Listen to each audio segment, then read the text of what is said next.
Interesting times over on Blue Sky as we see Gail Simone bragging about fridging. If you don't remember fridging, I'm going to go back in time and show you the magical world of the 1990s, where, of course, feminism really started creeping up its ugly head in comics. And that's kind of what spiraled the industry into the point where it is right now, where Marvel and DC Comics are completely unrecognizable as what they were, which is boys' superhero brands for the most part. And they don't want boys to read. Of course, boys have all tuned out of reading as a result.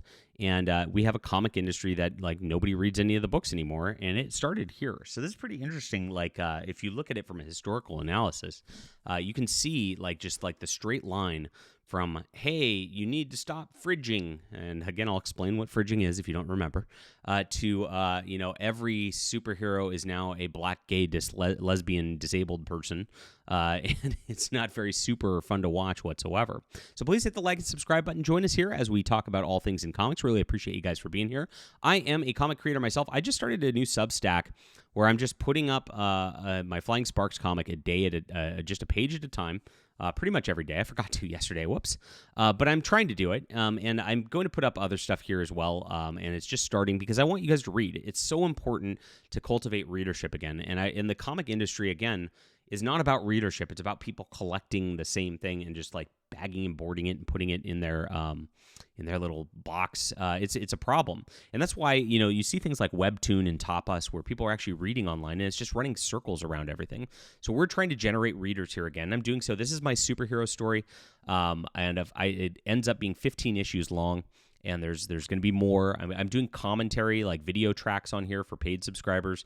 It's really something that's a lot of fun, and we're developing a lot of really cool comics, guys. So get in here, sign up. It's in the description below. You can read it for free. I'm trying to give people reading for free. And then, at some point, if you want to support what we're doing, I really, really appreciate it as well. It's in the description below. I've got my bookstore in the description below. I've got 12 plus graphic novels done, 9 more in development. We got a Subscribe Star if you like that platform better. Get in on the movement, guys. This is where it's at. It's so important that we build something new, and I appreciate you guys being here.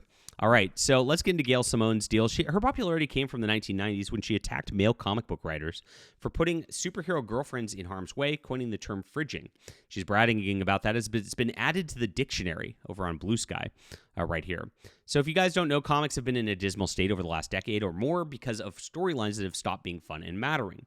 Marvel and DC Comics set up a duopoly in the United States after decades of flooding the shelves to squeeze out competitors, leaving the big two as only ones left standing that drew readers in a decreasing market of specialty shops.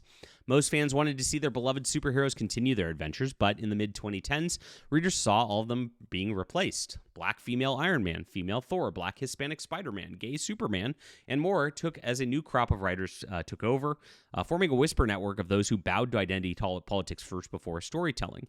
Anybody else got blacklisted from the industry at the time, and if you were not just on board with this, it was a big, big deal. Now, the industry collapsed as a result, and it has not recovered, and that's where we're at. Now, the only things that are selling right now are the absolute DC universe and the absolute Marvel universe, and I think those sales numbers are inflated.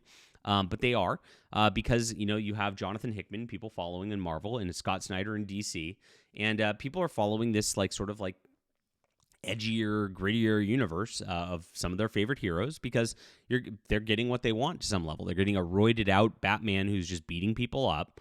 And that's, again, a very male-centric kind of thing. And in Spider-Man, you have a married Peter Parker with children, which is kind of what people wanted as a progression for that character as well.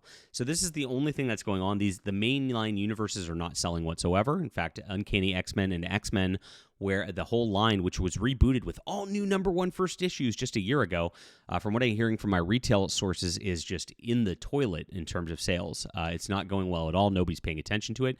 And a lot of that's because mainline continuity doesn't matter anymore. That's a different story. But, there's no continuity. It really isn't. But in the 1990s, feminists started questioning superheroes. And, of course, traditionally books aimed at teenage boys were trying to rewrite the industry to find a new modern audience. While the 1990s went in their excesses in edginess and violence and over-the-top sexuality, it was geared at teenage boy market, and it was competing with video games and movies. And so you'd get stuff like this, which was selling like crazy, and you could see why it would sell like crazy to teenage boys. And this was what you had, and this is what they took exception to being in the industry. And of course, that's why, of course, things started to change over time. Now, Gen 13, this is I really sad about Gen 13. What a cool concept. It was basically an X-Men, but not. And that's what almost all of the indie comics were in the 90s from Image. But at the same time, the writing really didn't go anywhere with it. And past that first issue where they were escaping their captors and all that, the first storyline arc, that is, they really didn't know what to do with it. And it's sad. This is one of them I would have liked to take over in a perfect world. But I've got my own stories, so I can do that myself. You don't need these properties to do things at this point. Gail Simone rose to prominence during this time with her feminist critique, most notably the 1999 launch of the website Women in Refrigerators. Yes, that was the website which she co-founded. This site was named after a controversial scene in Green Lantern number 54, which I have depicted right here, where Kyle Rayner's girlfriend is murdered and stuffed in a refrigerator, cataloged instances of female characters being killed, maimed, or depowered to advance the male-driven narratives. Now, this really didn't have anything to do with them being female or anything like that. It had to do with them being supporting characters. And the supporting characters had to get, of course, in harm's way for a character to have an emotional response to have to save that said character. Because the superhero, that's what they do. They save people. And, there's male characters who get in these situations as well. Uncle Ben is probably the most famous out of all of them in Spider-Man lore for this, to be an emotional driver for Spider-Man to do these things. Now, girlfriend or loved one makes a lot of sense, because that if you lose that kind of thing, that's a big emotional catalyst for a character, so it makes sense. So here's the situation. Ron Mars wrote this at the time, and there you go. Oh, God, yes.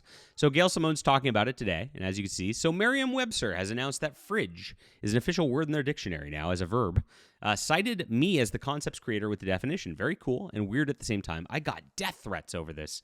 Cool for it to be recognized. Here we go. It's death threats over this. There you go. Okay. And that's where it goes. And somebody actually was going off saying Alex, the character, could have been cool for Kyle to bounce off of in this. And then Gail Simone actually goes and says, I don't blame Ron Mars for any of this. I like the way he wrote Alex and Kyle. Still my favorite. It was a trend of the issue.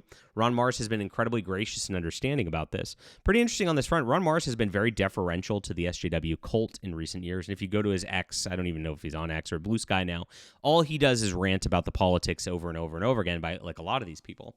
Now, I've heard from inside sources that Ron Mars does not really care about this sort of stuff or anything like that. He's just kind of a savvy political player, and that what he does is do this kind of thing and virtue signal like this just so he can maintain getting jobs at Marvel and DC Comics and maintain his convention appearances, he gets a lot of paid appearances to travel around where he has a lot of fun. And I've actually met him at one of those conventions. Nice guy in person. And I've heard that that's kind of the case through my insiders here. I don't know. Ron Mars will have to tell you about that.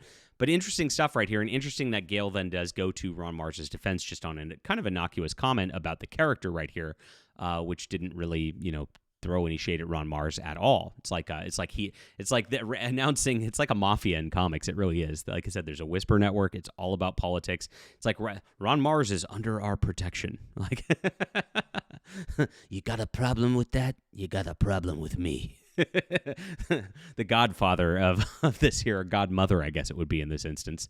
But my gosh, pretty interesting. But yes, there's a direct correlation to this whole situation.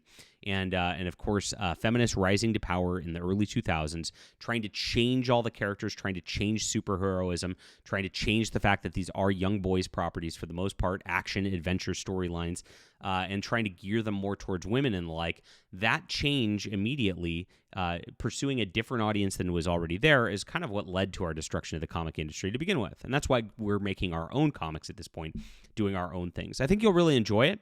And it starts right here. I'm putting out my older stuff, of course, just so you guys can get in on it and check things out. And hopefully you'll get in, start reading. It's so important. Grab the Substack link in the description below.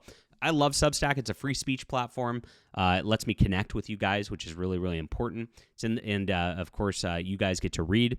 And I'm going to have some great commentary on here about the comic books, about my writing process and the like, which I know I've got a lot of depth to these storylines. When I recorded my video on Flying Sparks issue 1, I was pretty surprised. I was like, wow, every line had so much to it that I built off of for the 15 issues. If everybody read through Volume 5, it really pays off here. And I was impressed with my writing from 10 years ago. Pretty good stuff. Thanks, guys, for signing up. It's in the description below. And of course, I've got my bookstore, my regular newsletter also in there. So important to connect. Thanks for being here, and we'll be back soon.